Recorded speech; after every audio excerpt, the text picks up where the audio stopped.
G'day YouTube, Turbo Tristan here, welcome back to the channel. It's been just over a week and a bit since my last video, but nothing much has been happening with this COVID-19.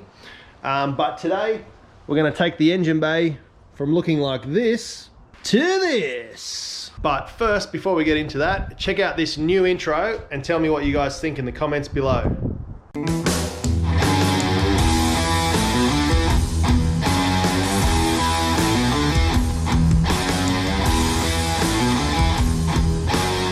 How good was that? Now that was made by a friend of mine, Cody Douglas. He's also known as FORZATO on YouTube. He's got his own channel, makes some really good music, and is also very good at the graphic design and the computer side of things, which I'm not.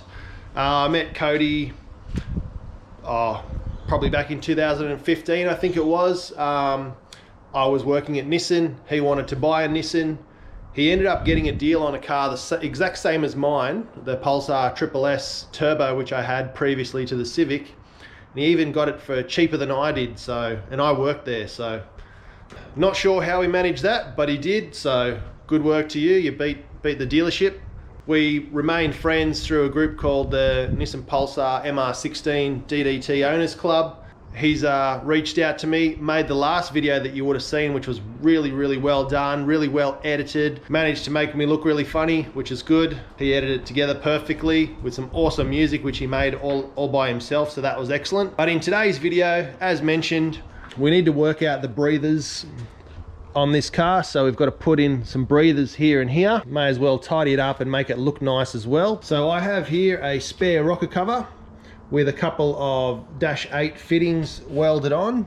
Now those were welded on by the guys at Trick Fab. It was recommended to me by my mate Sticks. I've already gone ahead and masked up everything, and I've actually had this in the oven at about 60 or 70 degrees, so it's nice and warm because it's a pretty cool day here in Melbourne. I'm going with the VHT Wrinkle Red. Now there are a lot of great suggestions. Stu probably wanted me to go with fluoro yellow, which was my first choice. Another mate, Shane, said to do it a nice gunmetal grey, which is very classy. That would have looked awesome in there, and I might save that for when I do the K-swap. And then there was always the wrinkle red Honda colour, which all the VTEC proper real engines, the big boy engines, that colour anyway. Now the reason I did go with wrinkle red, one, because it was available, there was no wrinkle yellow. Two, I wanted it to stand out. And three, this is all scuffed up. I ground off some of the extra posts and things here, and it was a bit tricky to weld in here, so the wrinkle finish is going to hide all of the imperfections in there anyway. So that's why I'm going with the wrinkle finish, just to hide imperfections and make it look good from a distance. I've already cleaned it down. I've gone and replaced the baffles underneath, put some foam in there, just so that no oil flies out there. Time to paint.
Alright, so as you would have seen, I got a bit carried away and forgot to tape up the threads, but I did that before any paint went on them. I was very careful. Threads are fine. Second part is we've got to remove the old rocker cover and get that ready. So when the paint's dry, we can slap on the new one. I'm also going to remove the cam gear cover there just for extra JDM points. Doesn't need to be there. Get this all taken apart.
job's done. Breathers are in, working fine. Looks a lot better with the wrinkle finish and also covers up all those imperfections. I didn't do the greatest job, there's a few runs in it, but again, wrinkle finish takes away any imperfections, so it's pretty good. I used the oven to bake it, and it only took like half an hour to dry, so that was awesome. I'll just show you those breathers working now.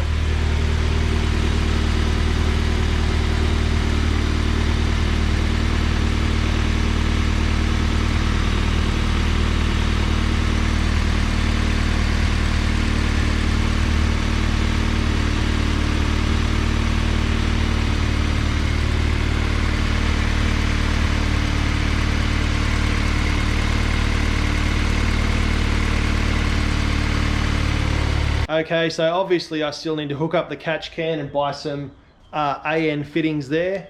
I went with the Dash 8 because I don't need to be too huge, just vent the air out of the crankcase, but that will do the job. I'm either going to run a catch can over there where the battery is and put the battery in the boot, or I'll get one and mount it somewhere over there or maybe down in there, not really sure. To get these fittings welded onto the rocker cover, it costs half as much as the whole intercooler setup, and then to buy the AN fittings to then run that, plus the lines, plus the catch can, all of the little things really add up. The turbo charging part, the turbo on the manifold, is actually the cheapest part of doing a turbo conversion, would you believe? It's everything else that you need to run to get set up and get everything happening reliably and comfortably on the car. We still have the issue of engine management, and I've decided that I'm going to go and buy a Haltech. I'm going to go with Stix's recommendation from Quick Bits and go with the Elite 1500. That will allow me to run any 4-cylinder, give me plenty of outputs. I don't need the 2500 because I'm not going to be running 12 injectors, 12 coils, or anything anywhere near that crazy. The reason why I chose to go with the Haltech over the Hondata was the ECU cost me 50 bucks. Then to get a Hondata motherboard put in, it's going to cost me $1,000, and then to tune it's going to cost me $1,000 as a minimum. And that Hondata is only going to be good for this car and this engine. Now once I do a case swap, I'm going to have to go to the wreckers, find another computer, get another Hondata put in there, so we're back up to $1,100 as a minimum, and then get that tuned again, which is going to be another minimum of $1,000. So all in all, it's going to cost me about $4,500 just on computer stuff to get this engine running right, so I can use it and use all the boost.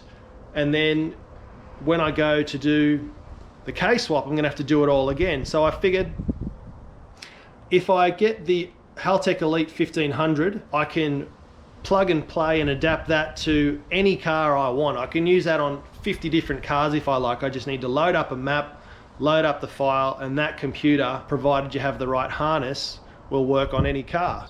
I got a really good deal off Stix. He's offering huge discounts on Haltech products at the moment. Anything from the dashes to the computers to the wiring to the plugs to all of the sensors that you need. So go and see Quick Bits for that. He'll definitely look after you. He saved me hundreds on mine, so I definitely recommend that. For now, I'm going to get the Haltech Elite 1500. I'm going to attempt to wire it in myself. I do have plenty of extra plugs and harnesses from other Civics, which I'm going to adapt to the Haltech one. Hopefully I can make it so that I have a plug-in loom and just not have to chop up any of the actual wiring in the car and run all of the factory sensors. So look out for that video coming next week or the week after, depending on funds. But overall, that's going to save me at least $4,500 in computers, and it's going to stay with me for the whole journey of this car and probably even onto the next car. So I hope you liked Cody's intro. I'm going to be sticking with that from now on. It's absolutely awesome. Thanks, Cody. I really appreciate it. Hope you like a little bit of tidying up the engine bay. I still want to paint that satin black. I thought I had a can, but I don't, so I'll do that off camera. But she's coming along. It looks fantastic. There you can see the extra Ricer Boy kilowatts here. So you can see the cam gear So that's got to be worth 10 horsepower. Can't wait to see it hit 10 psi and really light up the tires. But yeah, thanks for watching. Thanks for being patient. Sorry I missed a week, but I'm not just going to make filler content for you guys. I wanted to actually do some mods and give you some updates and tell you what's going on. So stick around for the next one. It's only going up from here. Okay guys, wardrobe change, day 2. I've painted that silver pipe black. Engine bay is finished for now. This wasn't a how to paint your engine bay video. This was a, hey, guess what? I've done oil breathers in the rocker cover video and happened to tidy it up while I was at it. So this is what it looks like. Red and black theme. We've got the black car with the red brakes. We've got the red engine with the black pipes and the red silicon and the black silicon with the black pressure regulator, black radiator hoses. So I think that all matches nicely. Let me know what you think in the comments. I would have liked to have painted it a nice fluoro color, but the rocker cover was pretty scratched up where I used the wrong grinding wheel. I should have had one of those flapper disc wheels to smooth it back, but I just used a huge grinder. So lastly, thanks again for watching. Before you go, make sure you disinfect your finger, gently press the like button, don't smash it, because I don't know why people tell you to smash the like button. Hit subscribe, click the bell so you don't miss anything, and see you in the next video.